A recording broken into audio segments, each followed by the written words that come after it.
सद्गुरू ग्रामविकास प्रतिष्ठान संचलित dynamic English school कर्जतमधील इंग्रजी माध्यमाची उत्कृष्ट निकालाची परंपरा असलेली पहिली शाळा, CBSE आणि स्टेट बोर्ड अशा दोनही अभ्यासक्रमांची सोय, सर्व परीक्षांसाठी तज्ज्ञ आणि अनुभवी शिक्षकांचं विशेष मार्गदर्शन, dynamic English medium school Karjat.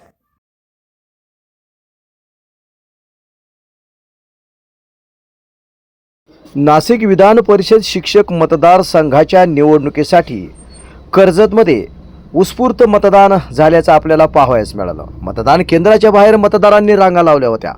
विधान परिषदेच्या या निवडणुकीकडे संपूर्ण राज्याचे लक्ष लागले आहे। या निवडणुकीमध्ये मोठी चुरस आपल्याला पाहावयास मिळाली।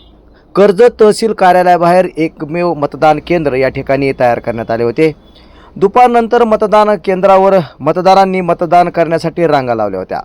पसंती क्रमांकाने मतदान असल्यामुळे या ठिकाणी मतदानासाठी वेळही लागत होता आणि प्रशासनाने चोख बंदोबस्तही ठेवला होता। प्रांताधिकारी नितीन पाटील स्वतः या परिस्थितीवर लक्ष ठेवून थांबून होते। मतदान केंद्राच्या ठिकाणी उपस्थित राहून त्यांनी मतदान सुरळीत आणि शांततेने पार पाडावे यासाठी या ठिकाणी पुढाकार घेतला होता।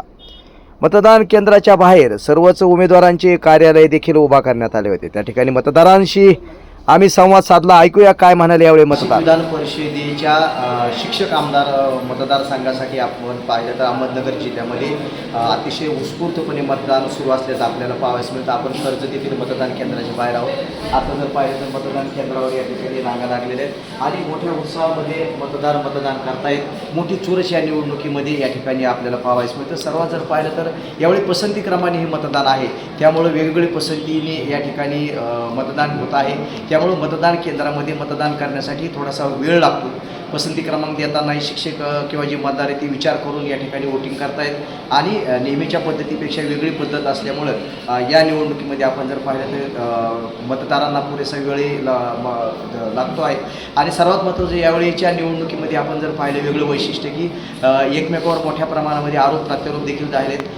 मोठी चुरस या ठिकाणी पाहावयास मिळाली। महाविकास आघाडी आहे, महायुती आहे, काही अपक्ष उमेदवार आहेत, काही स्थानिक संस्थांचे या ठिकाणी आहेत। विशेष म्हणजे ही शिक्षकांची निवडणूक असली तर आपण पाहिलं तर राजकीय लोक देखील, राजकीय उमेदवार देखील या निवडणुकीच्या रिंगणात या उभा राहिलेले पाहावयास मिळत आहेत। याशिवाय वेगवेगळ्या आरोप प्रत्यारोपाने ही निवडणूक गाजली आहे आणि आता जर पाहिलं तर अतिशय जवळपास 50 ते 60% मतदान आतापर्यंत झालेलं आहे आणि शांततेने मतदान सुरू आहे। काही मतदार आपल्या समवेत आहेत। सर, काय वाटतं मतदान करणार काय परिस्थिती राहील? या ठिकाणी नाशिक शिक्षक पदवीधर शिक्षक मतदारसंघामध्ये एकूण 21 उमेदवार या ठिकाणी उभे आहेत। पैकी महाविकास आघाडीचा एक उमेदवार आहे, महायुतीचा एक उमेदवार आहे आणि अपक्ष उमेदवार जे की संजीवनी शिक्षण संस्थेमध्ये सर्व असणारे कैलासवासी राज्याचे माजी मंत्री शंकररावजी कोल्हे साहेब यांचे नातू विवेक कोल्हे हे या ठिकाणी उमेदवार म्हणून उमेदवारी करत आहेत। त्यांना शिक्षकांच्या प्रश्नाची या ठिकाणी जाण आहे आणि ते प्रत्येक शिक्षकांपर्यंत 5ही जिल्ह्यामध्ये पोहोचलेले आहेत। शिक्षकांचे प्रश्न त्यांनी जाणून घेतलेले आहेत। महत्त्वाचं म्हणजे शिक्षकांची जुनी पेन्शन योजना असेल किंवा शिक्षकांच्या मान्यता असतील किंवा काही शाखांच्या मान्यता असतील या मिळवण्याच्या दृष्टीनं ते भविष्यामध्ये निश्चितपणानं कार्य करतील आणि शिक्षकांना मदत करतील। म्हणून लोकांनी जिल्ह्याचा उमेदवार असल्यामुळे या ठिकाणी नगर जिल्ह्यातून आणि बाकीच्याही जिल्ह्यातून युवक उमेदवार असल्यामुळे उत्स्फूर्त असा प्रतिसाद मिळत आहे। या ठिकाणी मी एवढं बोलून मी थांबतो। आपण पाहिलं की मतदान सुरू आहे आणि पोलीस प्रशासनाने देखील पुरेसा चोख बंदोबस्त या ठिकाणी ठेवल्याचं पाहावयास मिळालं। आणि जेवढे अहमदनगर निवडणुकीची प्रचाराची होती आणि कुठल्या मुद्द्यावर निश्चितच आमदार किशोरभाऊ दराडे शिक्षक आमदार कसा असावा हे प्रथमतः सभागृहाला दाखवते। ज्यावेळेस ठाकरे सरकारकडून भाऊंनी काम पाहिलं आणि ठाकरे सरकारकडून ते निवडून आले पाठिंबा घेऊन आणि ज्यावेळेस आपल्या स्वतःच्या प्रश्नासाठी शिक्षकाच्या प्रश्नासाठी भाऊंनी सभागृहामध्ये सत्तेच्या विरोधामध्ये आवाज उठवला आणि आवाज उठवून आतापर्यंत पेन्शनचा विषय असेल, टप्पा अनुदानाचा विषय असेल, ज्युनियर कॉलेजच्या तपासणाचा विषय असेल, शाळा ताडीचा विषय असेल, अनेक प्रश्न असे आहेत या सर या इथे मधून या ठिकाणी एक शिक्षक आमदार कसा असावे दाखवून दिलेला आहे.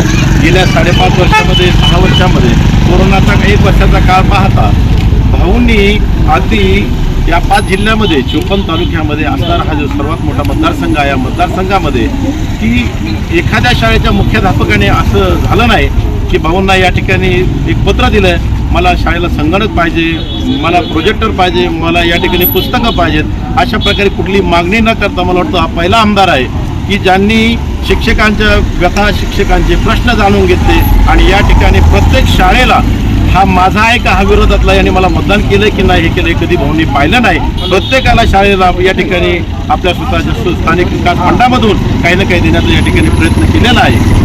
गेल्या 2012 पासून अनेक जे आमच्यातील शिक्षक बांधव मयत झालेले होते त्यांच्या ज्या काही अनुकंपाच्या नियुक्त्या त्या रखडलेल्या नियुक्त्या, या अनुकंपाच्या रखडलेल्या नियुक्त्या सुद्धा भाऊंनी या ठिकाणी मिळवून दिलेल्या आहेत.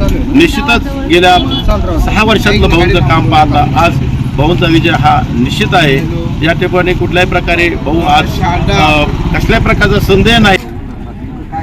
शिक्षकांनी यावेळेस निर्धार असा केला की यावेळेस शिक्षकच आमदार व्हावा आणि शिक्षकांनाच आमचं सुप्त ही लाट आहे आता शिक्षकांची. त्यामुळे राजकीय लोक जे उतरलेले आहेत त्यांना थांबवण्यासाठी सगळ्या शिक्षक लोकांनी एक निर्धार केला की आपण हे शिक्षकांनाच मतदान केलं